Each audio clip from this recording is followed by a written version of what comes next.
Welcome to another edition of the Willie Bragg Show. I am your humble host, Willie Bragg. And before we get started, I'll just save you the trouble right now, and that is to do this. To hit that like button, hit that notification bell, hit that, just follow me on YouTube, follow me on Twitch, follow me on Facebook, follow me on Twitter, and all will be well. So what I'm doing this morning, I am doing this not as a live stream, but as a recording, trying to test some of the technology here, trying to get myself a little more acquainted. And I have a reason for recording this and not live streaming it like I normally do. I like to live stream, would prefer to live stream, but sometimes I may have to record for posting later on. And this is just a sample run, but I might as well report on the news today and kill two birds with one stone. So what I want to discuss today would be what happened on the came to my attention basically about an hour ago. I mean, well, just stumbling across the news and everything, trying to find articles and all of that. And that's basically this, that Krysten Sinema leads the Democratic Party, and it's going to shake up the U.S. Senate. I mean, for the most part. So what I'm going to do is I'm going to, there's an article from The Hill, and I just figure I'll go ahead and read you the article, and I'm going to go share my take on all this momentarily. So give me a moment here. We'll get started on that article very shortly. And we will start momentarily. Yeah, let me get everything set up. Here we go. All right. Okay. Sinema leaving the Democratic Party, will register as independent. by Al Weaver, Jeffrey Rowland, and Shiloh Fulmar. December 9, 2022, 6:13 a.m. Eastern Standard Time. Arizona Senator Krysten Sinema has announced that she will lead the Democratic Party and officially register as an independent. I register as an Arizona independent, and I know some people might be a little bit surprised by this. Not really. But actually, I think it makes a lot of sense, Sinema said in an interview Thursday with CNN's Jake Tapper in her Senate office. I never fit neatly into any party box. I never really tried. I don't want to, she added, removing myself from the partisan structure. And not only is it true who I am and how I operate, I also think it'll provide a place of belonging for many folks across the state and country who are tired of the partisanship. The announcement from Sinema comes just days after Democrats solidified 51-49 majority in the upper chamber, with Senator Raphael Warnock's win in Georgia. Sinema declined to say whether she will caucus with the Democrats, like independent Senator Bernie Sanders and Angus King, Bernie Sanders of Vermont and Angus King of Maine currently do. But the Arizona senator says she plans to continue in her committee's assignments. When I come to work each day, it'll be the same, Sinema says. I'm going to still come to work and hopefully serve on the same committee I've been serving on and continue to work with my colleagues at both political parties. Let's see here. It's a natural extension of my service. Since I was first elected to Congress, I have joined a growing number of Arizonans who reject party politics by declaring my independence from the broken partisan system in Washington and formally register as a Arizona independent. And I'm not going to sit there, listen to the Karen speech about it. Despite the high stakes nature of this decision, Sinema's move will not have much structural impact on the upper chamber in the immediate future due to a one-year expansion of the Democratic majority. The power Sinema and other centrist senators, Joe Manchin of West Virginia, had over the nominations has been diluted. But the move will have a major impact on Sinema's electoral prospects. The Arizona senator is up for re-election in 2024 and was increasingly likely to face a contentious primaries. Representative Ruben Gallego of Arizona, Democrat of Arizona, has signaled over the last years that he might run to unseat her. Recently, he criticized her for not helping Democrats enough during the midterm elections. If she runs for re-election, that could spawn a high-wattage three-way race if both parties make a concerted bid to take her down. Sinema declined to say whether she would be seeking a second term in the upper chamber. It's fair to say that I'm not talking about it right now, she told Politico. I'm keeping my eye focused on what I'm doing right now and registering as an independent in what I believe is right for my state. It's right for me. I think it's right for the country. Yawning. Let's see. Politics and elections will come later, she added. She also ruled out a presidential bid in 2024. Well, thank God for that. Sinema won her seat in 2018 by defeating Representative Martha McSally in a race in which the Democrats across the board spent heavily to help her push her over the finish line. However, Sinema continues to enjoy a close relationship with key leaders on both sides of the aisles. Just this past week, President Biden praised her in the remarks, saying that she's a tremendous advocate for the people of Arizona and a leader in so many issues important to this state. However, unlike other Arizona lawmakers, she did not join him in the inaugural visit to the state this week.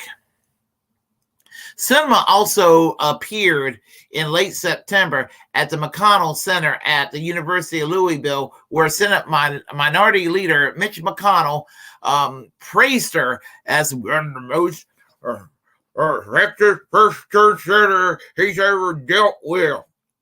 He closely watched remarks were centered around bipartisanship. Yeah. Well, I got something to say about that too. More and more, it seems like Americans are being told that in order to be a member of either party, you must adhere to the strict list of. I'm sorry, that's something. This thing is blocking in the way. I'm sorry about that. More and more, it seems like too many blocks on this thing. More and more, it seems like Americans are being told that in order to be a member of either political party, you must adhere to a strict set list of policy viewpoints. Sinema said at the time. But I don't think that's how the majority of Arizonans or Kentuckians or everyday Americans thinks. Senator John Cornyn, Republican of Texas, a top McConnell ally, went so far as to say, as last year, as that he would be surprised if the GOP tried to unseat her, though he quickly backtracked. That remark came amidst the Democratic efforts to pass the multi-million-dollar Build Back Better agenda, which Sinema helped unend. Less than a year later, though, she voted for the Inflation Reduction Act, a slimmed-down proposal that passed via budget reconciliation. Dating back last year, many of the items that have garnered Biden's signature have had Sinema's imprint on it, including the bipartisan infrastructure bill. In the fall of 2021, the gun safety legislation that passed over the summer in the wake of the Uvalde, Texas elementary school shooting, and most recently, the efforts to codify same-sex marriage into law. Sinema is the first openly bisexual senator. However, progressives grew increasingly infuriated with her over the past 2 years as she gummed up the works on some party's top priorities. Headlined by Build Back Better, a push to effort to nix the legislative filibuster in the name of the voting rights. Sinema and Manchin have vowed to repeatedly that they would not vote to weaken the filibuster under any circumstances. Sinema's decisions marks the first time a sitting senator has switched their party affiliation since Senator Arlen Specter of Pennsylvania, a longtime Republican, became a Democrat in 2009, aiding the chances of winning in 2010. He lost the party primary in 2010, and Senator Pat Toomey, a Republican of Pennsylvania, eventually won his seat. Let's see here. I guess that's the end of that. So what do I have to say about that? Well, there is a lot to say about that, and that is this. When she got elected in 2018, Krysten Sinema, she seemed to have the progressive credentials at the time. She wasn't, she wasn't Bernie Sanders, she wasn't 2018 AOC, but she was a little more seemingly progressive than your standard down the line Democrat, and maybe. Considering her history, that she started out of all places, she started out in the Green Party. Believe it or not, she started out in the Green Party. And that's what makes her so super unusual, because she started out in the Green Party and she decided to try to make a difference, I guess, inside the Democratic Party. And that happens to a lot of third-party activists I have seen over the years, that they have worked within the Green Party or some other left-wing third party, and then they decide, well, let me go see if I can make a difference inside the Democratic Party. And so she seemed to have had that in her. Well, the problem was, as a senator, I mean, she moved to the right. Now, I'm sorry for all the progressives, intersectional woke skulls out there. They're impressed by the fact that she's an open bisexual, which is cool. The fact that she's an atheist, which is cool. But here's the thing. being bisexual or being a lesbian or gay person or being an atheist does not necessarily make you left wing. What will make you left wing? Policy. What you can do to make a difference in people's lives. What you can do to make a difference in people's lives. And that means working men and women of all ethnicities, of all color, of all religious backgrounds and non-religious backgrounds, of all sexual orientations, of all genders, of all walks of life, different political philosophies, different beliefs, people with different interests, just people being different in this country we call the United States. That the one thing that they have in common is that they're not part of the 1%. That when they get up in the morning or whenever the fuck they get up to go to work, that they can go to work and do their work and be paid fair wages for a fair day's work, to have the benefits, health benefits, to have proper retirement, proper vacation time, enough to provide for the family, to provide for their children, to have an adequate home, to have adequate transportation, to pay for bills that will pop up, to have enough money to put away, to have that American dream. That's what will make a politician a leftist politician. And if you're not going to support those basic aims, you ain't on the left. So when Krysten Sinema, who claims to be a Democrat, and she goes around and she votes no with that little hipster outfit, as she pats Mitch McConnell on the back with that little affectionate rub on the back there, and then she went and did that thumbnail with that little curtsy dance and voted no to raise the minimum wage. And I don't care if I'm going to get in trouble for saying this, but fuck her, fuck this Karen. I mean, seriously.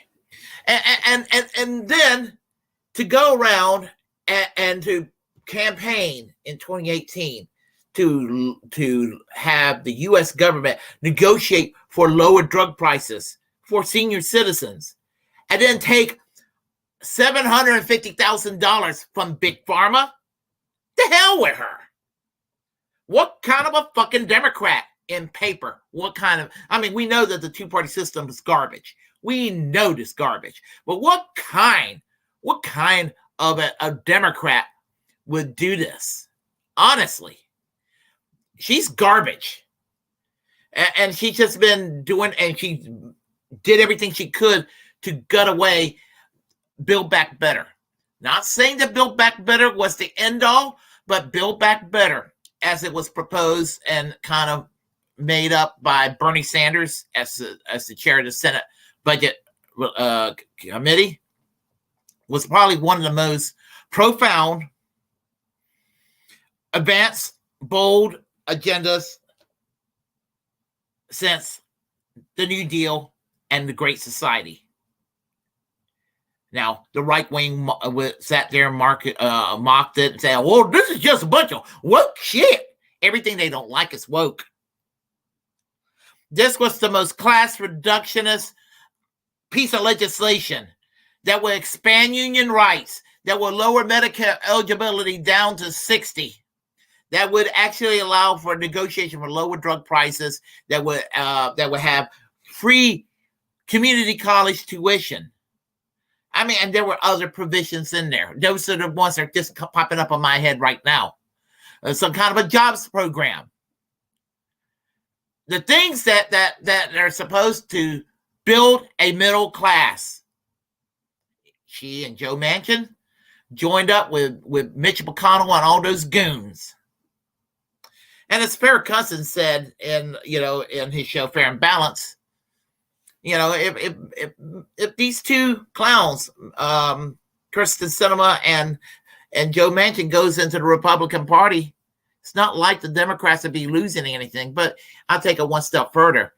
She left the Democratic Party, or is leaving the Democratic Party because she thinks they're too far left. I can't stand people like that they leave the Democratic Party because they think it's too far left, when the Democratic Party is too far right. The Democratic Party is not too far left. It's too far right. The problem is the country is too far right. The political Overton window is too far right.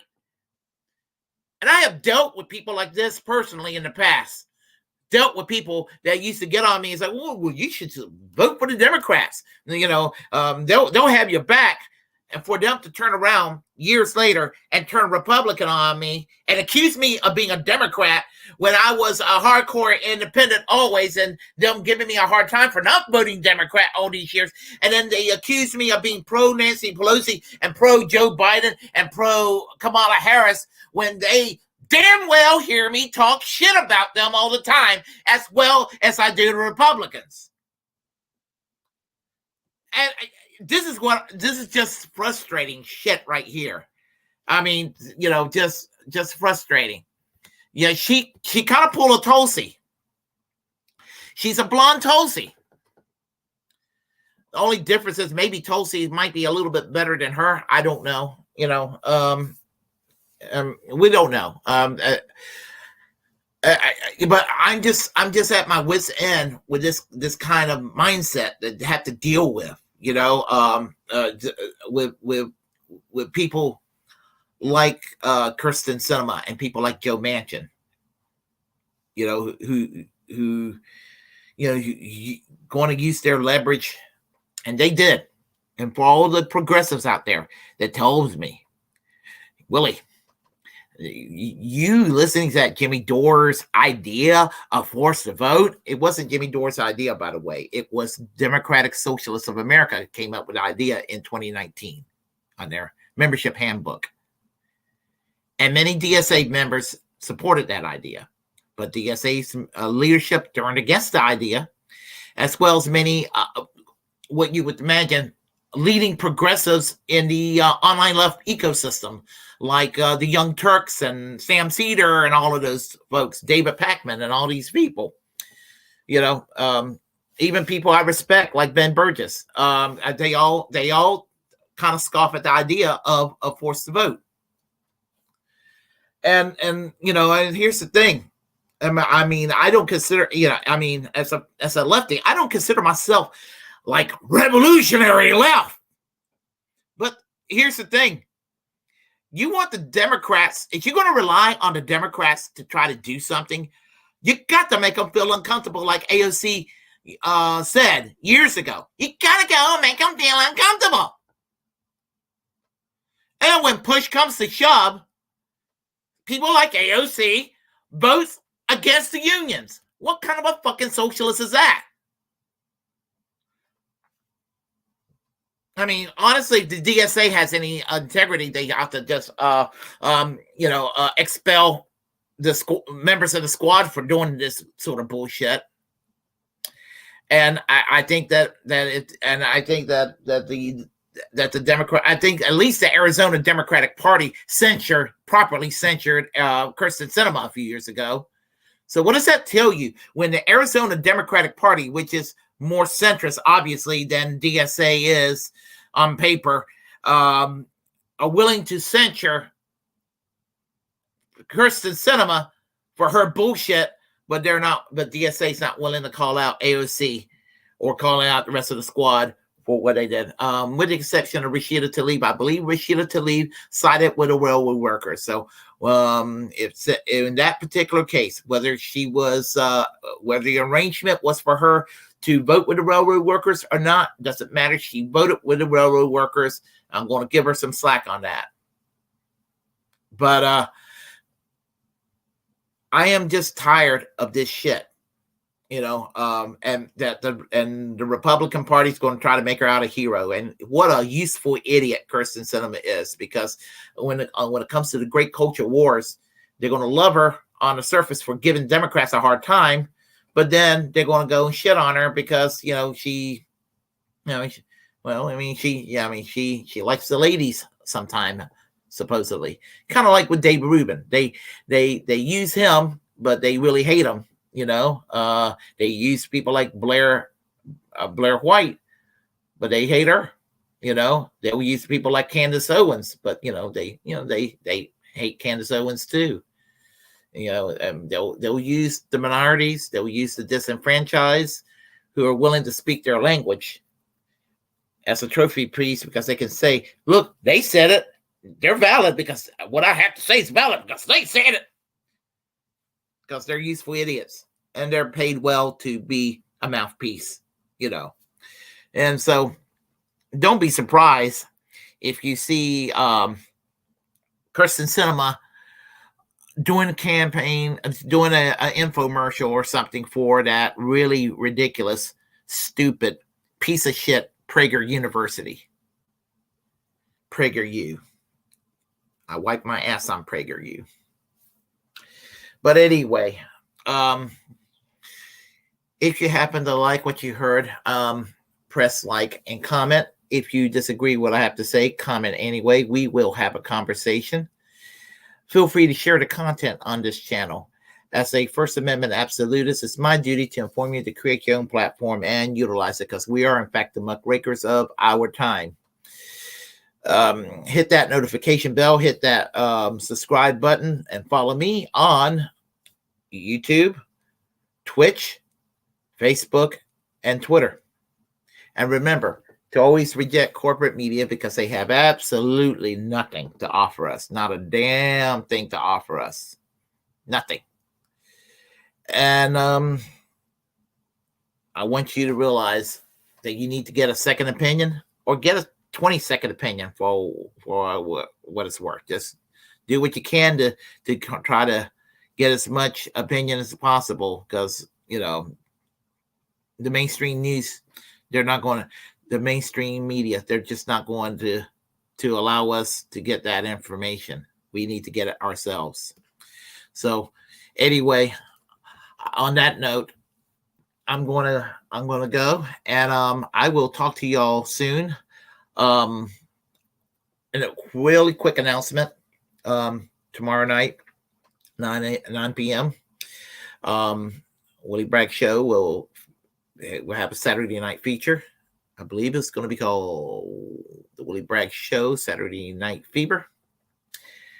And that will last from 9 p.m. to 11. And that will, it will be officially under the KRTD watch time. So come on by and either on KRTD or here on their YouTube channel or here. And then we'll just, we'll have chat about our politics and provide some stories and things of that nature. On Sunday, 8 p.m. Eastern Standard Time, Jimmy Sunderland from KRTD Media, she and I will be co-hosting the Willie Bragg Show. She hosts What every day from 10 a.m. to 1 Pacific Coast Time, 1 to 4 Eastern Standard Time. And I co-host the show the first Monday of each month with her. So she'll be co-hosting with me Sunday night at 8 p.m. So hope to see y'all there then. So now I'm going to part ways right now, and I will talk to y'all soon. I will say to y'all music and goodbye. Until next time.